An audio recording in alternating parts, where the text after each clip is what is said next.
Greetings, everyone. Hope all of you are having an absolutely fantastic day. The Chinese Room has finally announced all 4 of the playable clans that will be available in Vampire the Masquerade Bloodlines 2. I know many of you were really interested in what list they would come up with, and so I thought it would be nice to have this video where we could all walk through it. I'll tell you right up front, I consider this kind of 6 in one hand, half a dozen in the other. There are a couple of options I definitely like, but there are also some options that I would have really liked to see. And you know what? I want to go ahead and start the video off with those, just in case some of you wanted to see the exact same clans. I don't want you to have to wait until the end of the video to find out they're not there. So first and foremost, I am disappointed we're not going to get Nosferatu as a clan. I felt like they were a really important addition to the original Bloodlines game because you had to play in a completely different way if you chose Nosferatu. You couldn't just walk the streets like a regular person. You basically had to use the sewers and underpasses and things of that nature to stay out of sight and not break the Masquerade. And just overall, they haven't said anything that specifically points to this, but my fear is your gameplay experience is not really impacted by what clan you choose, and that it's basically just about what powers you have.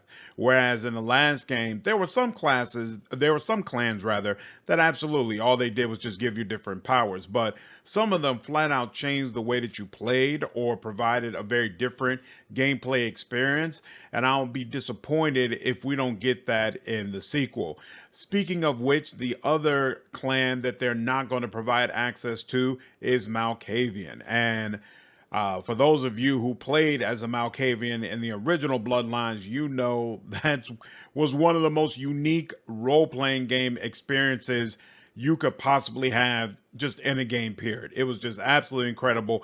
Basically, it would give you a lot of unique dialogue options that would make no sense to you if you hadn't played through the game. But if you did Malkavian with a second playthrough, a lot of those options would make sense, and you would realize the voices were basically trying to tell you things and help you. And it's just super cool.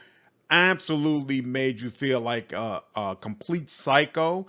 And the fact that we're not going to get those 2 options, again, to me, it just leans even more into they don't want you to have clans that would really change the way the game worked.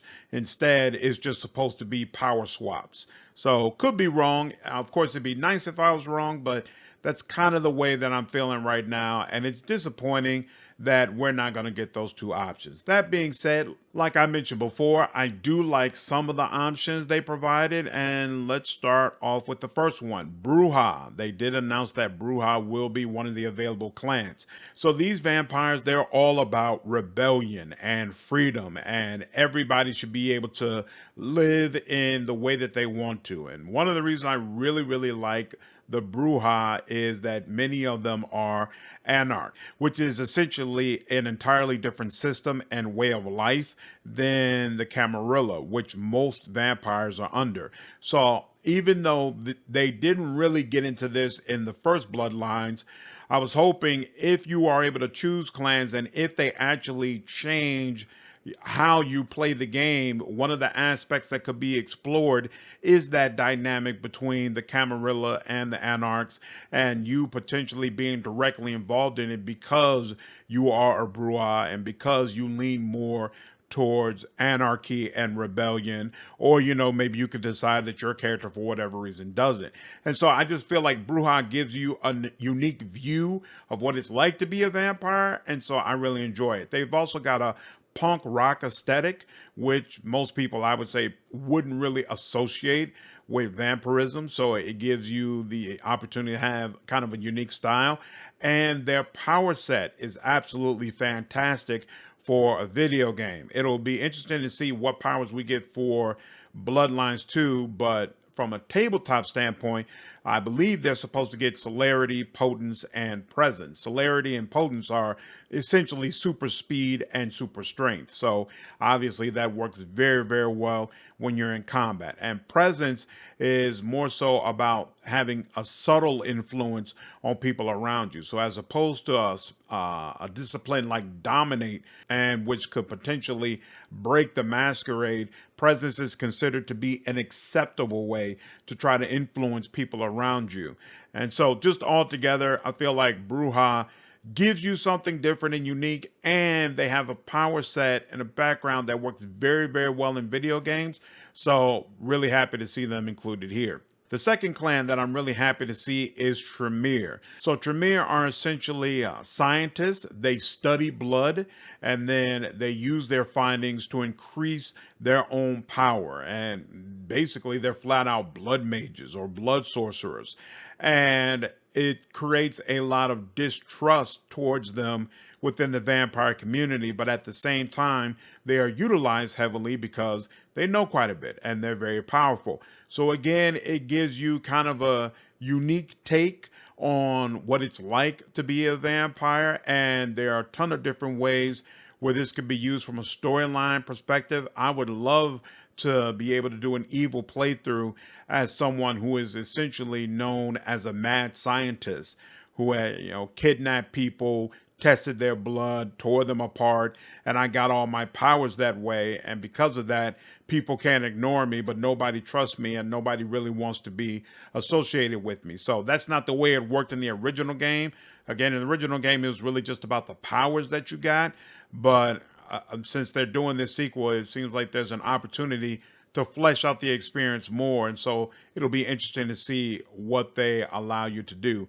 I also like the color palette of Tremere. There's a heavy emphasis on red and everything that they wear, and red is one of my favorite colors, so that absolutely works for me as well. Their disciplines are Auspex, Dominate, and Blood Sorcery. So again, Dominate, you can forcefully get people to do things, up to and including making people commit suicide. In fact, I believe there's a sub power of this called mass suicide, which would be insane to be able to use in a current game. So it'll be interesting if they add that. And then Auspex basically allows you to see things better. So you can see people's auras, you can notice details that you might have missed otherwise, things of that nature. And blood sorcery essentially allows them to use other people's blood in combat so that they can damage you by pulling your blood literally out of your body or making it do crazy things. This is yet again similar to Bruja. This is a power that I feel like works very, very well in video games. Being able to just walk around and fiddle with people's blood to make them die. I love the idea of that. So really, really happy to see Tremere added to the game. And I'm looking forward to seeing what the interpretation of this clan is going to be. What I'm not all that excited about is the addition of Ventrue. I think Ventrue are boring. They're basically blue bloods. They're leaders of the Camarilla, which again is the political system that most vampires are under. And this actually puts them in near constant conflict with the Bruja.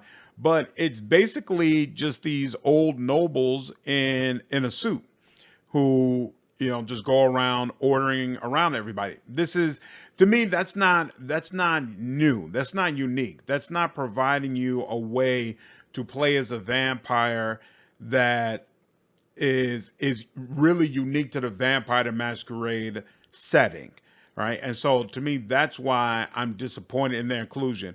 And also, to be honest with you, again, we don't know what the storyline is going to be like in this game. But the other issue I have with playing as Ventrue, and I felt this way in the first game as well, Ventrue are all about being leaders, right? They're all about, hey, I'm on top, I'm giving the orders, I'm making things happen, I am going to pull these people together and we're going to get this done, right? But these games don't provide you a storyline where you're actually playing that way. You're going to be a bottom feeder. Like even in this game, yes, you're an elder and you're not going to be necessarily starting from the bottom from a power standpoint, but it's not like you're going to be looked at as a leader. It's not like you're really going to be able to play out what Ventrue is supposed to be all about. And so to me, it just reinforces that the role-playing experience is hollow. it doesn't have the meat on it that I feel like other clans could potentially provide. And then the last clan that they've announced that I want to talk about, which I also find interesting, I don't feel good or bad about this, is the Banu Hakim. I'm hoping I'm pronouncing that right. They were originally known as Assamites, but apparently their name has been changed. And these vampires, they're basically considered to be lawbringers, and they're characters who actually hold other vampires accountable, and they specialize in killing other vampires and drinking their blood, right? Which could absolutely be fascinating. So I'm not necessarily against their inclusion. And in fact, it seems like they flat out thirst for the blood of other vampires. And just in general, playing as a vampire who's dedicated to going around bringing about justice, I mean, I might be able to get my Blade playthrough out before the full game is actually released. Like, it does sound very, very interesting, but the question I come back to again is, how much does your clan choice actually impact the storyline and the experience that you have? Or am I just selecting this to get a bunch of different powers? Speaking of which, the powers for this particular clan are, at least according to Tabletop, Celerity, Obfuscate, and Quietus. So we've already talked about Celerity. Obfuscate is invisibility. And it'll be interesting to see if there are any missions where we can really, really make use of stealth. And having Obfuscate will be really nice, because I noticed none of the other clans have that option, which makes me wonder if stealth is really all that big of a deal in the game. And their third discipline is Quietus. So you can, at least in Tabletop, create a zone of quiet to prevent other enemies from speaking or making sounds.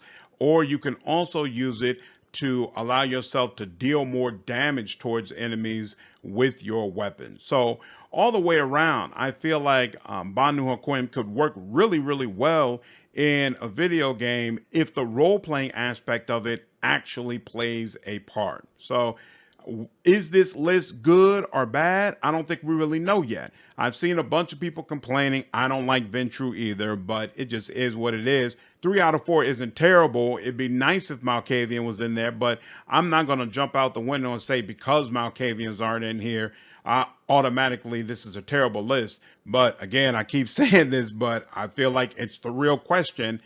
What impact does your clan choice actually have? We won't know until the game comes out, but I'll definitely continue tracking this. I am one of those people. I know I'm a unicorn right now, but I'm one of those people still holding out hope that in the end, we're going to get a good game out of all this. But we'll see. Anyway, hope all of you enjoyed the video. Take care.